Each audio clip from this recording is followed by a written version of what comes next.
Hello and welcome one more time to my YouTube channel. It's freezing, which is why I've got my hoodie on. We've just been in Dubai last week and it was lovely and warm, and now we're back here in England, and it's freezing. And it's that time of year that people are like, shall I put the heating on yet? Is it time to put the heating on yet? Is it cold enough yet? And our lasses have dropped right tight ass, so she won't let us put the heating on. I wanted to do a little video about little things, or more accurately, mini things. And that's not me putting on a South African accent saying many things. Most of what I'm talking about is this. It's a mini pedal board incorporating mini pedals. I'm not going to talk too much about those pedals, because what I really wanted the focus of this video to be about was how this is powered. Now, let me give you a little bit of background to why I'm doing this. I have a big board. Here it is. Oh, gosh, this is the one I use mostly with my band, proper gigs and all that, and I've got all my pedals on there. My band at the moment, we're hitting up a lot of like little jam nights and things like that, and it's not really practical to take all our gear with us to these things. You just want to rock up with a few bits. So what I wanted was something that was ultra portable but replicated my big board as closely as possible. Here we are. Here's my mini pedal board. I've got a mini pedal board and then mini pedals and all that stuff, but there remains the question of how do you power these things. Now, mini pedals are designed in such a way that they don't take batteries, of course. They're so small you couldn't possibly get a 9-volt battery in there, so they still need power, a power source. And typically with a pedal board, I'll show you mine, look, oh, underneath there I've got a great big one spot CS7 or 8, whatever that is, powering all my stuff, and all them cables running everywhere and all that. Yeah, whoa. I don't want to do that too many times. My idea with this mini pedal board, and I'm guessing I'm the same as many other people who build a mini pedal board, the idea behind this is that it's ultra portable, easy to live with, you can take it anywhere. So I thought, what's the best way of powering this thing to make my life as easy as possible? But I thought, you know, a really neat solution was to use something like this. This is a USB power bank. But these things are quite versatile. They're good for charging tablets and all sorts. So I thought that would make a good solution to power a pedal board, right? Obviously, these output at 5 volts, which is what your phone uses to charge, and all those type mobile devices use to charge 5 volts. But your pedals all like 9 volts. So you've got to get 5 volts to 9 volts. Well, that's quite easy. What you've got freely available and quite cheaply available as well are lots of USB 5 to 9 volt converters. And you get the USB on one side that plugs into the power bank, and you get the little connector for the type of connections that you need for your pedal boards, your pedals.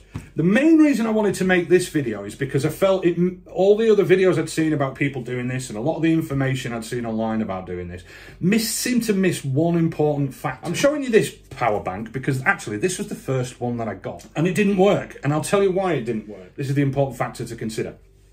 They have an automatic shut-off. Criteria for that shut-off is that it monitors the current output, and if the demand drops below a certain amount of current, then it thinks that there's nothing to charge, or it thinks that the device that it's plugged into is charged and no longer needs to be charged. So it automatically shuts it off. So why is that an issue for powering pedals? Well, believe it or not, the current draw on most pedals is significantly lower than when you've got like your phone plugged into something charging. So what you might find is if you plug your pedals into one of these power banks, you get a minute or two into playing and then the whole thing shuts down, which is good. You kind of want that in a power bank. You know, I can understand why it's there as a design feature, of course. So how do you overcome that? Well, the way to overcome that is to find the right power bank. You can get some power banks that have this thing called a trickle charge mode, and this is really designed for charging things like AirPods and lower powered devices and stuff like that. But that's what you want for your pedal boards. So what I got in the end was this. Let me show you. Rubber. This one. Wasn't any more expensive. This was about 20 quid. This was about 20 quid. But this specifically has a trickle charge mode, and I'll show you how that works. You've got a button here to turn this thing on. You press the button, you see the blue lights come on, and they're all blue. Oh, and we're down to about, what, 75% charge there. Oh, and it's turned itself off because nothing's plugged in. So there. But if I double press the button, do you see how that little light there's gone green? That means it's now turned into trickle charge mode, which means anything I plug into this, it's going to keep powering it forever until I tell this to otherwise do something different. Unplug it or turn that power mode off. If I press the button again, oops, you see it's gone blue now, so that's back in normal mode.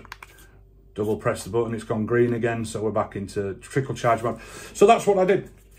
I got something that was going to work properly for me. And so let's have a look what's going on underneath here. Look, you don't have a lot of room to work with, so bit of Velcro, and some careful cable management, and this just fits right underneath there and sits underneath beautifully. Look at that.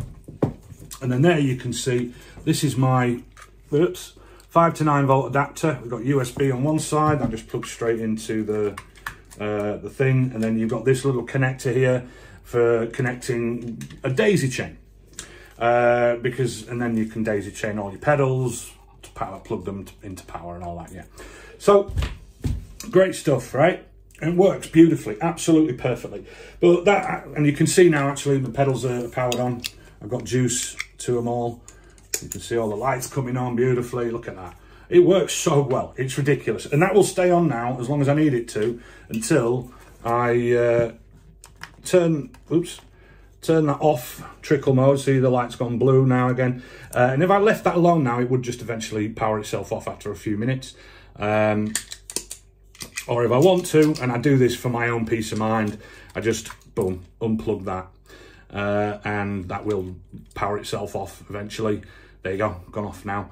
And we're not using up any more juice. And I've charged this up once since I've set all this up, and I've done countless hours of testing and jamming and jam night, and let other people play with it, and I played with it, and it's done brilliantly, and we're still at 75%. I mean, it's just ridiculous how neat this solution is. So you can see, you know, I've kind of tried to tidy the cables up as best I can there. But it's just nice, isn't it? It's just cool. So one other point worthy of mention with this, which I've completely forgot now, it's gone out of my mind. Oh, yes. So, you know, one of the things you'll hear about people saying about this is the other neat thing is because it's a battery, you get all the same benefits of running your pedals off batteries in terms of noise. Now, what I would say is that's not entirely true, because you are daisy chaining multiple pedals off a single power source. Regardless of what that power source is, there still is the possibility to introduce noise into the signal, and that's typically only a problem where you're mixing digital pedals with analog pedals. So luckily, these all being analog, I don't have that issue at all. This thing's a little bit of a noisy pedal, I'll be honest with you, but that's just because it's an overdrive, and we can live with that. But if you try and mix up a digital type pedal with this, with other analogs on the same daisy chain to that same power source, you are going to get some weird noise. So there you go, nice and neat solution, and you know, you chuck that in your little bag, and it's good to go. There are manufacturers who make bespoke sort of battery things for doing this. Some of them do have multiple isolated outputs, so there is an advantage to using one of those, but again, you just end up with loads more cables, and I just think for this type of application, maybe that's overkill. So yeah, mini stuff, pedals, board, all that goodness. All right, so thanks for watching. Come again, don't forget to subscribe and hit like and all that stuff down there. Do all that. Check out my band if you want, the Dogshark Blues Band, and yeah, thanks again. See you later.